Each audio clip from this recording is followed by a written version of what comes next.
Vamos mais uma vez abrir a nossa Bíblia em Mateus, capítulo 24.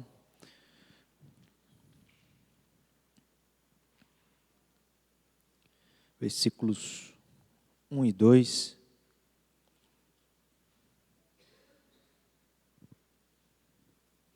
Nós estamos nas quintas-feiras estudando sobre escatologia, ou em outras palavras, sobre as últimas coisas.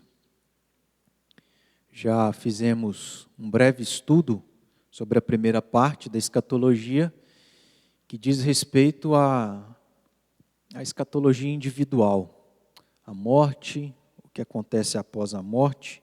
E agora a gente está na segunda parte, que diz respeito às questões mais gerais que envolvem as demais coisas. E Jesus trata um pouco sobre isso aqui nesse capítulo de número 24, que desde o momento que nós demos início, nós temos visto aqui aquilo que é importante para a gente entender o que Jesus queria de uma maneira mais específica dizer com tudo o que acontece, e com certeza eu creio que não fugiu aí da nossa mente, porque a gente sempre teve o hábito, de repetir o contexto, tudo que envolvia, ou tudo que envolveu os acontecimentos anteriores, para que fosse registrado o que nós encontramos a partir do capítulo 24. O que eu quero relembrar é justamente o que está aí no versículo 1 e 2 de Mateus 24, quando diz o texto que, tendo Jesus saído do templo, ia se retirando quando se aproximaram dele os seus discípulos para lhes mostrar as construções do templo. Ele, porém, lhes disse: não vedes tudo isso? Em verdade vos digo que não ficará aqui pedra sobre pedra que não seja derribada. O que Jesus mais especificamente disse no versículo 2 era a respeito de uma promessa que aconteceria sobre Jerusalém e, consequentemente, aquele local aonde tanto ele quanto os discípulos estavam, ou tinham acabado de sair, que era o templo. Em outras palavras, o que Jesus estava profetizando é que aquele templo, dito pelos discípulos como algo belo, pelo qual eles querem chamar a atenção de Jesus, nas palavras de Jesus não sobraria pedra sobre pedra que não fosse derribada. Em outras palavras, ele está falando sobre a destruição do templo. E o que nós vimos até aqui, irmãos, olhando para a própria história, ou mais especificamente, para esse templo que nos dias de hoje já não existe mais, também e principalmente tendo olhado para aquilo que a própria Escritura narra a respeito de todos os acontecimentos aqui relacionados ao que Jesus disse, a conclusão que nós chegamos é que Jesus não estava se referindo à volta dele e à consumação de todas as coisas, ou o fim do mundo, como os discípulos haviam interpretado. E o versículo 3 é dito isso aí. Quando diz aí no texto: no Monte das Oliveiras achava-se Jesus assentado, quando se aproximaram dele os discípulos em particular e lhe pediram: dize-nos quando sucederão estas coisas, e que sinal haverá da tua vinda e da consumação do século. O que nós vimos, constatamos, é que o que Jesus profetizou não se referia a essas duas coisas que os discípulos entendiam, mas aquilo que aconteceria no ano 70, quando Jerusalém seria destruída, bem como também o templo de Jerusalém. Tendo entendido isso, a gente vai caminhar, avançar um pouco mais naquilo que passa a ser dito por Jesus no versículo 5. Porque qual é a pergunta dos discípulos a Jesus em relação ao que Jesus disse? Não ficará pedra sobre pedra que não seja derribada. A resposta de Jesus está aí no versículo 5. Ou, antes disso, a pergunta dos discípulos é lá no versículo 3, que sinal haverá quando a destruição do templo estiver para acontecer? Aí no versículo 5 Jesus responde, porque virão muitos em meu nome dizendo, eu sou o Cristo, e enganarão a muitos. Nós temos aqui o primeiro sinal que aconteceria como um sinal de que a profecia dita por Jesus a respeito da destruição do templo aconteceria. Então nós temos o primeiro sinal indicando que o templo seria ou estava prestes a ser destruído. Esse primeiro sinal é que Jesus alerta sobre o fato de que naqueles dias surgiriam muitos em seu nome dizendo ser o próprio Cristo e com isso enganariam a muitos. Eu quero que a gente possa, se for possível, fazer uso aqui da própria palavra de Deus para a gente observar que esse sinal de fato se cumpriu antes da destruição do templo de Jerusalém. Antes de nós vermos alguns textos, só uma observação que eu quero fazer é que se você tiver a curiosidade de fazer uma pesquisa rápida sobre a data, a provável data em que os livros do Novo Testamento foram escritos, você, por exemplo, consegue isso numa Bíblia de Genebra. Eu sei que tinha uma aqui, não sei se continua aqui, porque eu estou com a visão atrapalhada. Mas a gente tem uma ferramenta muito acessível, como eu acabei de dizer, que é uma Bíblia, que tem uma linha reformada, que traz para nós algumas informações que vão além daquilo que a gente pode encontrar nas Escrituras. E aí, você vai encontrar na Bíblia de Genebra uma provável datação de todos os livros do Novo Testamento. E por que eu estou dizendo isso? Porque todos os livros do Novo Testamento, exceto os livros que João escreveu, os irmãos sabem quais são os livros que João, o apóstolo João, escreveu? Qual o primeiro deles? O Evangelho de João, as epístolas ou cartas de João, que são quantas?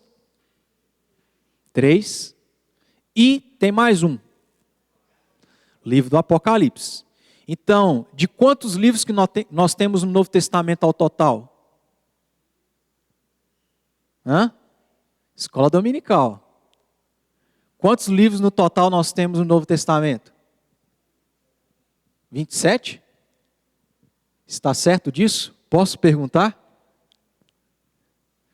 Quer consultar os universitários? 27, certa resposta. De 27, 5 deles não foram escritos antes do ano 70. Ou seja, todos, exceto os livros de João, foram escritos antes do ano 70.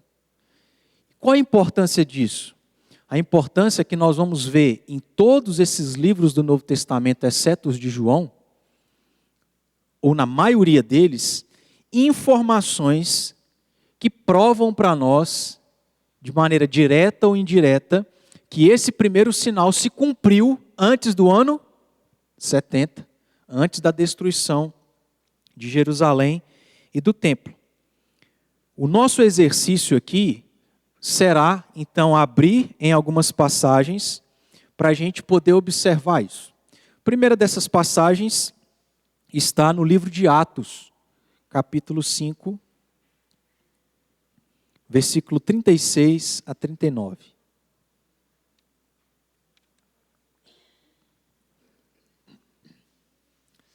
Só lembrando, qual que é o primeiro sinal dito por Jesus que sinalizaria que a destruição do templo no ano 70 estaria para se cumprir. Qual é o primeiro sinal? Surgimento de falsos cristos. Atos 5, 36 a 39.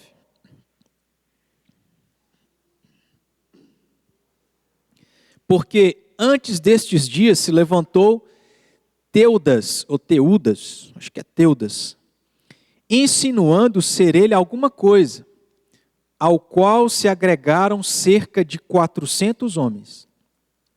Mas ele foi morto e todos quantos lhe prestavam obediência se dispersaram e deram em nada. Depois desse, levantou-se Judas o Galileu, nos dias do recenseamento, e levou muitos consigo. Também este pereceu e todos quantos lhe obedeciam foram dispersos. Agora vos digo, dai de mão a estes homens, deixai-os, porque se este conselho ou esta obra vem de homens, perecerá, como esses que acabaram de ser citados. Mas se é de Deus, não podereis destruí-los, para que não sejais porventura achados lutando contra Deus, e concordaram com ele. Qual é a situação aqui? Cristo já havia sido perseguido, morto, ressuscitado, elevado aos céus. Nesse meio tempo, os discípulos continuaram a pregar o evangelho, foram e continuaram sendo perseguidos, e ao serem perseguidos, então, a liderança, os líderes religiosos, escribas, fariseus, saduceus, os judeus que não creram em Cristo, nem no evangelho pregado por Cristo, estavam ali preocupados com o crescimento do cristianismo. E aí um desses líderes religiosos, então, dá exemplo de dois personagens que naqueles dias se levantaram para pregar um evangelho, para pregar um ensino, do qual eles conseguiram arrebatar centenas de pessoas, mas que apesar disso, a coisa não foi para frente, porque não vinha da parte de Deus. Qual é o nosso objetivo em ler essa passagem para aquilo que nós estamos aqui estudando? Que em relação ao primeiro sinal que Jesus disse, do surgimento de falsos cristos, nós temos narrado por Lucas aqui no livro de Atos, que fala sobre a história da igreja primitiva, nós temos já nos dias dos apóstolos da igreja primitiva, antes do ano 70, duas pessoas citadas os seus nomes, que cumpriram essa promessa, esse sinal. Teudas e Judas o Galileu. Certo? Então é a informação para nós aqui sobre isso. Ainda em Atos, no capítulo 8, versículos 9 a 11.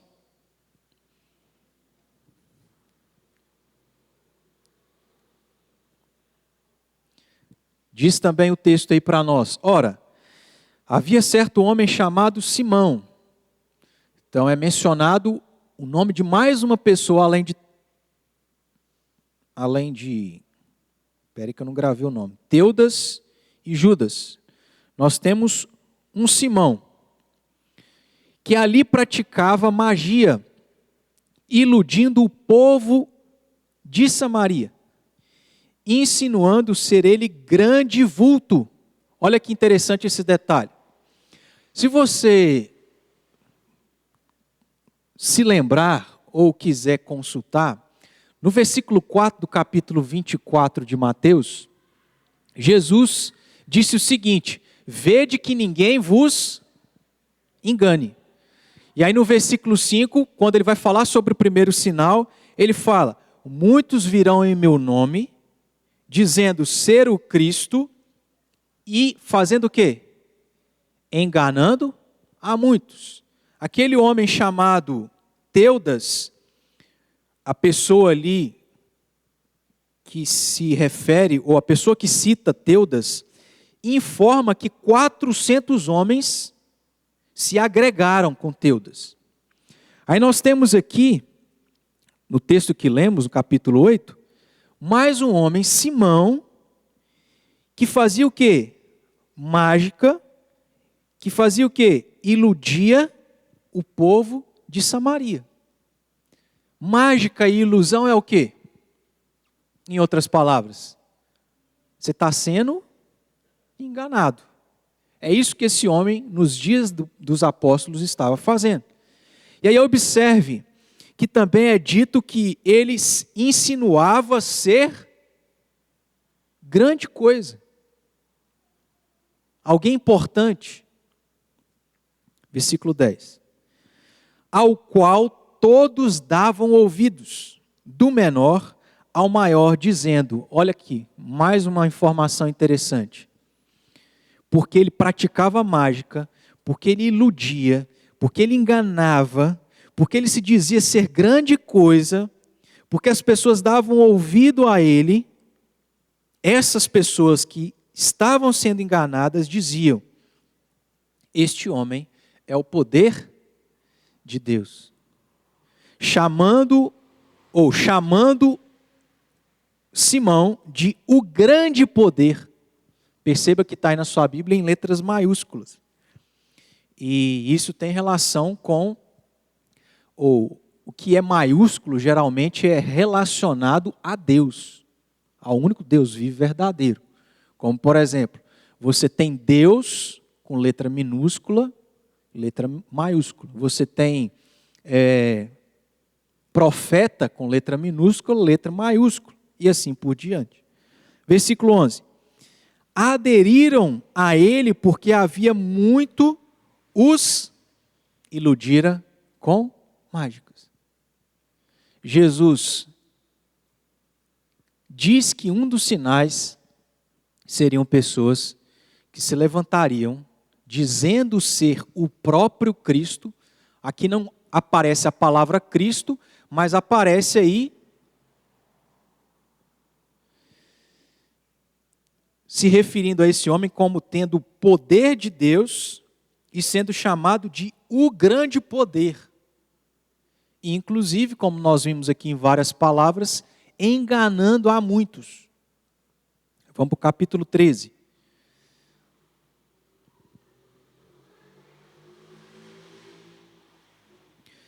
Capítulo 13, versículos 6 a 10.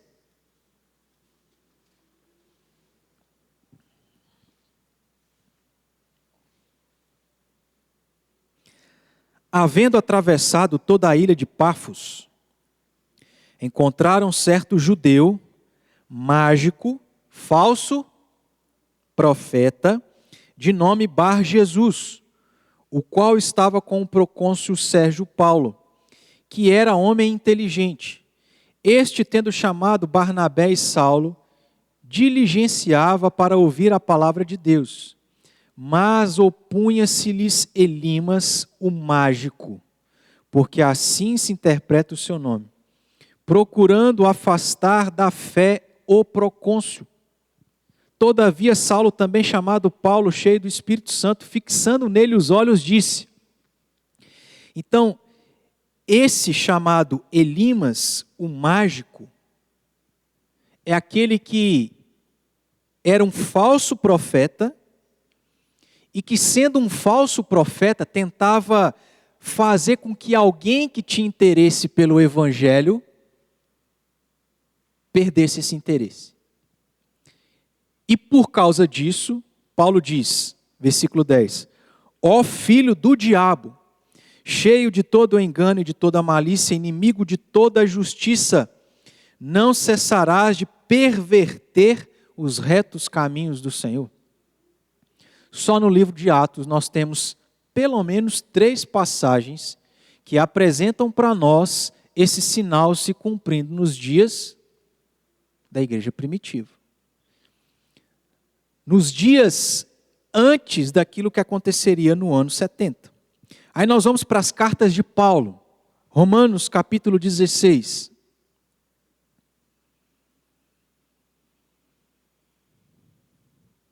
Romanos 16, versículo 17 e 18.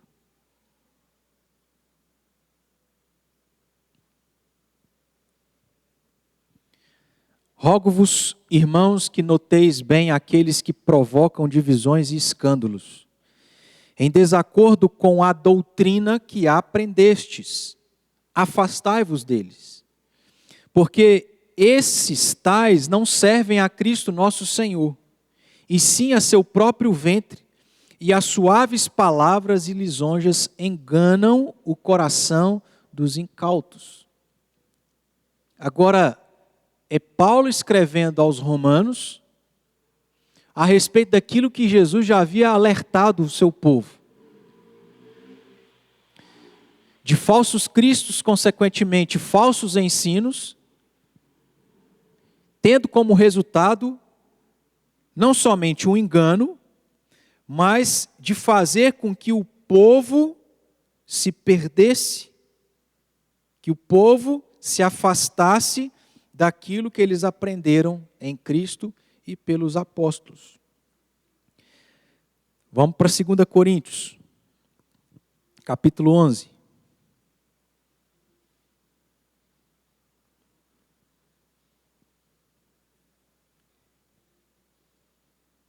Versículos 13 a 15.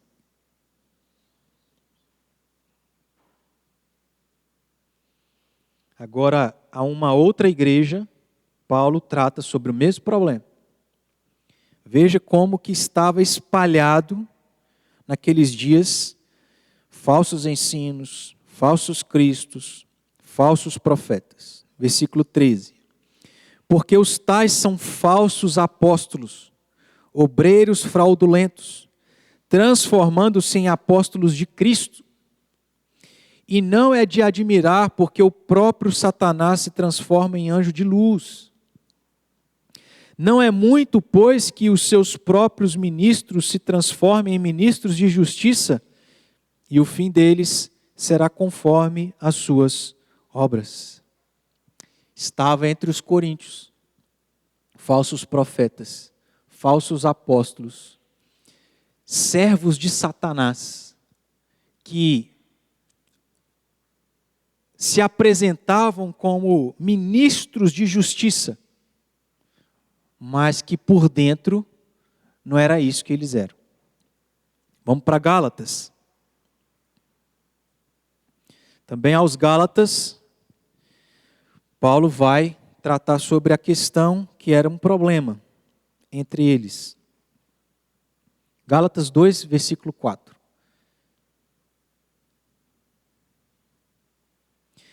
E isto por causa dos falsos irmãos que se entremeteram com o fim de espreitar a nossa liberdade que temos em Cristo Jesus e reduzir-nos à escravidão.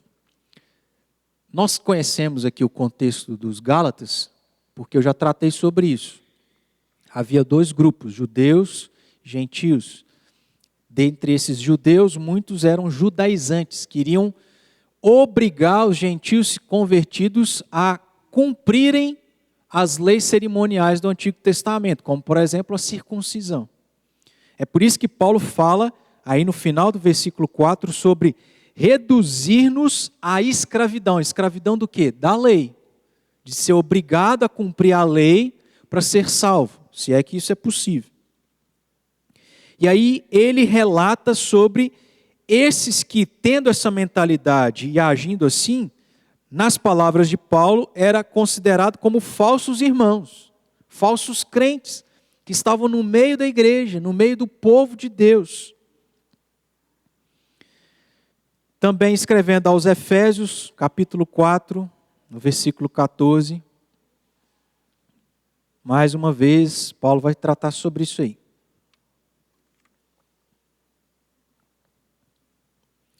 Efésios 4, 14. Ele exorta, para que não mais sejamos como meninos, agitados de um lado para o outro e levados ao redor por todo vento de doutrina, pela artimanha dos homens, pela astúcia com que induzem ao erro. Aqui não está sendo mencionado falso profeta, falso cristão, falso apóstolo, falso Cristo, não. Mas tem relação com isso, Porque esses crentes estavam sendo levados por todo o vento de doutrina, ensinado por esses falsos profetas, dos quais tem essa destreza, né? Que ele diz aí, pela artimanha dos homens, pela astúcia, que conseguem induzir muitos ao engano e ao erro. Jesus já havia alertado sobre isso. Vede que ninguém vos engane, porque surgirão muitos falsos cristos, surgirão muitos dizendo ser o Cristo para enganar a muitos. E isso, infelizmente, estava acontecendo. Também, escrevendo aos Filipenses, no capítulo 3, versículo 2, Paulo diz lá, acautelai-vos dos cães. Então, outra palavra para se referir a esse grupo de pessoas que Jesus se referiu a falsos cristos. Acautelai-vos dos maus obreiros. Acautelai-vos da falsa circuncisão. Também aos Colossenses, capítulo 2, versículos 4 e 8.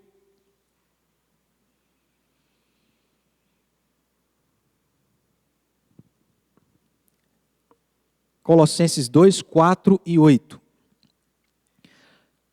Ele falou a esses crentes em outra região também. Assim digo para que ninguém vos engane com raciocínios falazes. 8. Cuidado que ninguém vos venha a enredar com sua filosofia e vãs sutilezas conforme a tradição dos homens, conforme o rudimento do mundo e não segundo Cristo. O tempo da igreja primitiva e dos apóstolos foi um tempo onde havia uma imensidão de pessoas ensinando coisas que não tinham relação com o Evangelho, com Cristo, nem com aquilo que Jesus Cristo havia pregado. E isso estava entrando dentro da própria igreja, onde cristãos estavam sendo levados por estas coisas, sendo enganados, e eles não deveriam se deixar ser enganados, mas não somente isso, ver isso como um sinal daquilo que estava para acontecer, e aconteceu. Paulo escrevendo a Timóteo na sua primeira carta, capítulo 1, versículos 3 a 7, também alerta Timóteo, que era pastor de uma igreja, sobre esse problema. 1 Timóteo 1, 3 a 7.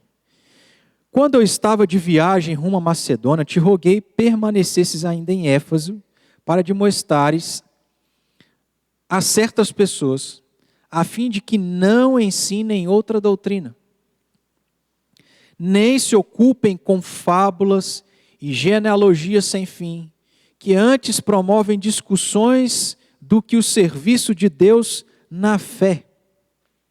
Veja que não era muito diferente daquilo que nós vivemos nos dias de hoje, onde às vezes nós perdemos tempo e perdemos pessoas discutindo por coisas que não são importantes. E com isso, o reino de Deus é negligenciado. Continuando, versículo 5.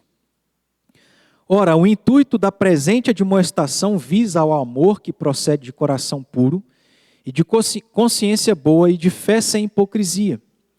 Desviando-se algumas pessoas destas coisas, perderam-se em loquacidade frívola.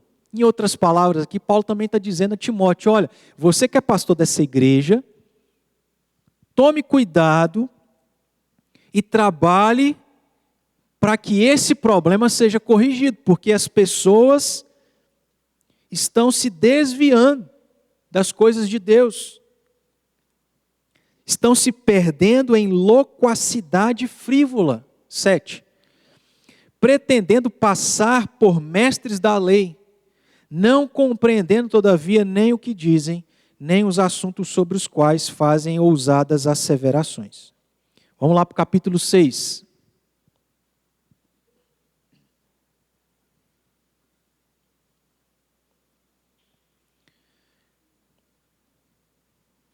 versículos 3 a 5. Se alguém ensina outra doutrina e não concorda com as sãs palavras de nosso Senhor Jesus Cristo e com o ensino segundo a piedade, é enfatuado, nada entende, mas tem mania por questões e contendas de palavras, de que nasce inveja, provocação, difamações, suspeitas malignas, altercações sem fim, por homens cuja mente é pervertida da verdade, supondo que a piedade é fonte de lucro. Então, inclusive naqueles dias, nos dias da igreja primitiva, haviam aqueles que estavam se aproveitando de todo esse contexto para tentar ter lucro. E aí, olhemos para os dias de hoje.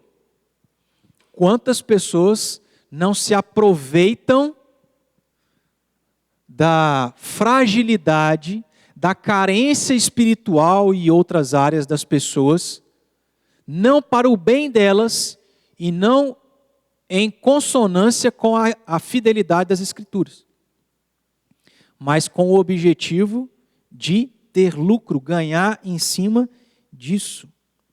Eu quero te chamar a atenção para o fato, meus irmãos, que Paulo lista algumas coisas pelas quais resulta de crentes ou de uma igreja ser enganada e influenciada por falsos ensinos, falsos profetas, falsos cristos. No versículo 4, na parte final lá, e no versículo 5, ele cita, olha, o resultado é que a mania por questões, contendas de palavras, que aí ele então vai falar o resultado, né? Agora sim.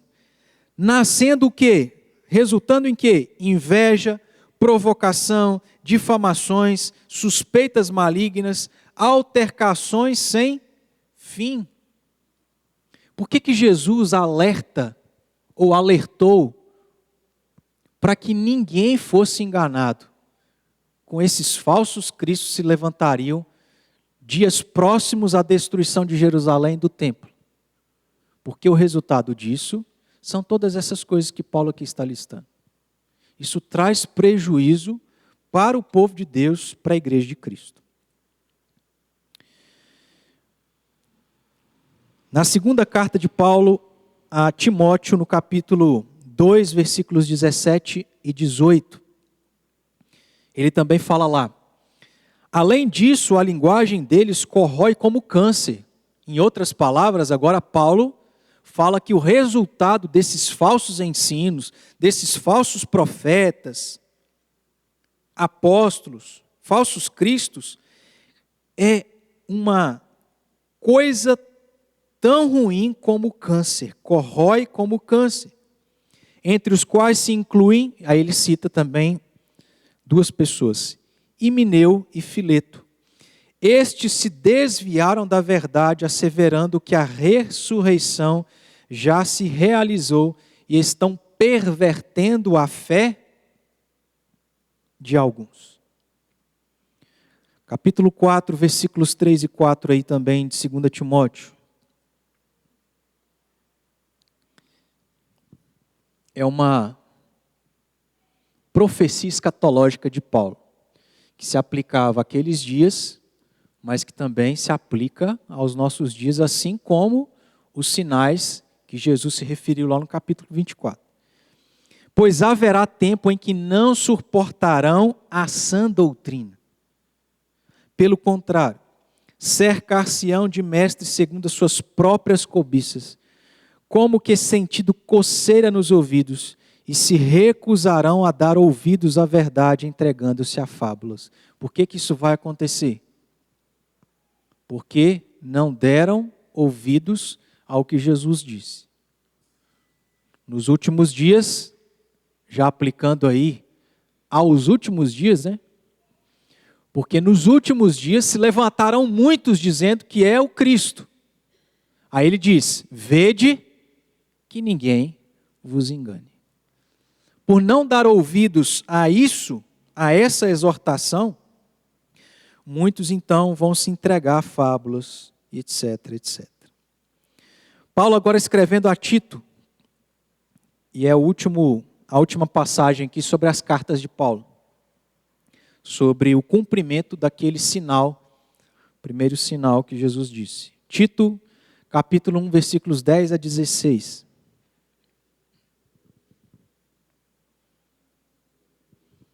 Paulo diz também a Tito: porque existem muitos insubordinados, pauradores, frívolos e enganadores, especialmente os da circuncisão. É preciso fazê-los calar, porque andam pervertendo casas inteiras, ensinando o que não devem, por torpe ganância. Foi mesmo dentre eles um seu profeta que disse: cretenses sempre mentirosos, feras terríveis, ventres preguiçosos. Tal testemunho é exato. Portanto, repreende-os severamente para que sejam sadios na fé e não se ocupem com fábulas judaicas, nem com mandamentos de homens desviados da verdade. Todas as coisas são puras aos puros. Todavia, para os impuros e descrentes nada é puro, porque tanto a mente como a consciência deles estão corrompidas. No tocante a Deus, professam conhecê-lo, entretanto, negam por suas obras. É por isso que são abomináveis, desobedientes e reprovados por toda boa obra.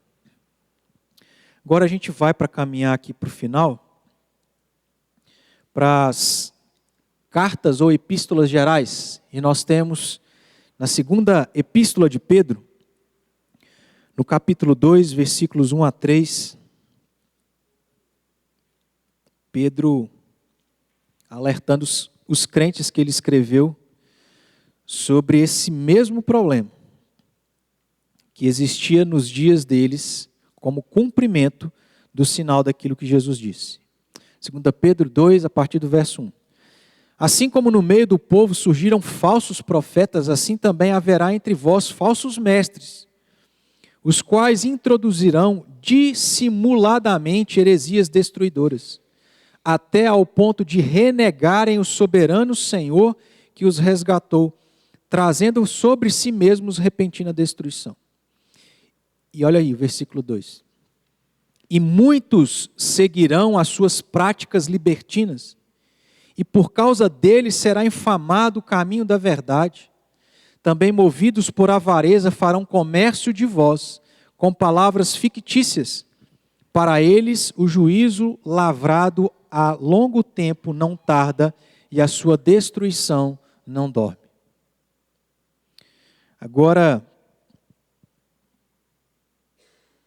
nós temos também em 1 João e 2 João, duas passagens, mas nós vamos aqui deixá-las de lado, porque, como eu disse no início, né, todos os livros do Novo Testamento, exceto os livros de João, foram escritos antes do ano 70. Mas João, ainda que tenha escrito depois do ano 70, depois do cumprimento da profecia dita por Jesus, também relata sobre falsos cristos, falsos profetas nos seus dias. Diante do que a gente pôde fazer aqui nesse exercício, irmãos, de olhar alguns textos bíblicos que provam para nós que aquilo que Jesus disse de fato aconteceu como sinal da destruição do Templo de Jerusalém, eu quero rapidinho citar aqui alguns comentários de pessoas que comentaram essa passagem de Mateus 24, versículo 5. Dentre esses comentários, um desses comentaristas vai citar o historiador Flávio Joséfo. Em um dos nossos estudos aqui eu falei que a gente se apropriaria de algumas coisas registradas por esse historiador, porque ele viveu nesses dias próximos ao ano 70 e que são importantes para a gente ver que de fato esses sinais ditos por Jesus se cumpriram. Então preste atenção, não vai demorar, eu vou tentar aqui ler um pouquinho mais rápido para a gente não perder muito tempo. Um comentarista diz o seguinte, que Jesus advertiu-nos contra a aceitação fácil dos cristos porque as condições agitadas da época levarão muitos a desejarem uma base apalpável para a sua fé e para a sua vida. Então, por que Jesus está dizendo assim, vede que ninguém vos engane? Porque, seja naqueles dias próximos ao ano 70, seja nos dias próximos à volta de Jesus Cristo, nós, pelas condições que nós vamos estar vivendo, pelas necessidades que nós vamos ter, não vai ser muito difícil de nós olharmos para alguém, por aquilo que ele diz, por aquilo que ele faz, e não ser enganado. Como nós citamos, nos nossos dias, quantas igrejas dizem ser evangélicas e cristãs, e que as pessoas que estão ali à frente são o quê? Falsos cristos, falsos apóstolos, falsos profetas. E eles estão arrebatando vários, porque esses vivem uma condição onde eles estão tendo necessidade nessa área, naquela outra área, e aquelas pessoas, aparentemente, o discurso é o quê? O que você precisa está aqui, eu te dou, eu te ofereço. E aí é fácil de ser enganado, mas Jesus já havia dito, nos últimos dias, seja se referindo ao ano 70, seja à volta dele, vede que ninguém vos engane. Continuando, a história diz-nos, especialmente Joséfo, que houve outros, aí ele cita, um profeta egípcio conduziu 30.000 homens ao deserto, prometendo-lhes liberdade, diversos sinais da parte de Deus e o fim do domínio romano. Então aqui Flávio Joséfo, citando situações, nos dias ali próximos ao ano 70, de pessoas que se levantaram, enganando pessoas, dizendo fazer isso e aquilo outro, inclusive aquilo que mais os judeus esperavam, serem libertos do domínio romano. No caso aqui, Flávio Joséfo diz que esse homem conseguiu aí conduzir 30.000 homens, prometendo liberdade, diversos sinais da parte de Deus e o fim do domínio romano. Félix, evidentemente, matou a maioria destes, e assim ficou patente que aquele Cristo era falso. Joséfo escreve que muitos apareceram ter recebido revelações divinas e orientação dos céus, fazendo toda sorte de declarações bombásticas. Outro homem, um samaritano, apresentou-se como o Messias prometido por Moisés naqueles dias. Cerca de 23 anos depois da crucificação de Jesus, durante o governo de uma determinada pessoa aqui, persuadiu a muitos de que era o profeta, e a segui-lo até a beira do rio Jordão, declarando-lhe que haveria de dividi-lo conforme sucedera na história antiga. Mas esse movimento terminou desastrosamente, e esse homem foi decapitado. Joséfo diz-nos que poucos anos depois disso, ao tempo do reinado de Nero, enquanto Félix era procurador da Judéia, que se tornaram tão numerosos e impostores de natureza religiosa, que muitos deles eram mortos quase todos os dias. Ou seja, falsos cristos se levantando a todo tempo e sendo mortos quase todos os dias. Aí um outro comentarista vai dizer: sempre se levantarão falsos profetas e falsos messias para iludir as pessoas com uma série de palavras e promessas grandiosas, para projetar paraísos por meio de programas e atos magníficos de poder. As massas serão arrastadas de um sucesso a outro. E veja, meus irmãos, que a fala desses falsos cristos e falsos profetas é justamente isso. Se você me seguir, se você fizer isso, você não vai ter pobreza, não vai faltar dinheiro, você vai ser próspero. E é interessante que quando Jesus vem, o discurso de Jesus não foi esse, né? Ele falou, o caminho é estreito, A porta é apertada. Lá nas bem-aventuranças que nós estamos estudando, Jesus disse assim, bem-aventurados que forem perseguidos por minha causa. Veja que o discurso não é um discurso chamativo, um discurso agradável. O que é agradável? Você não vai ter mais problema. Você não vai ter mais dificuldade. O que você necessita, aqui tem.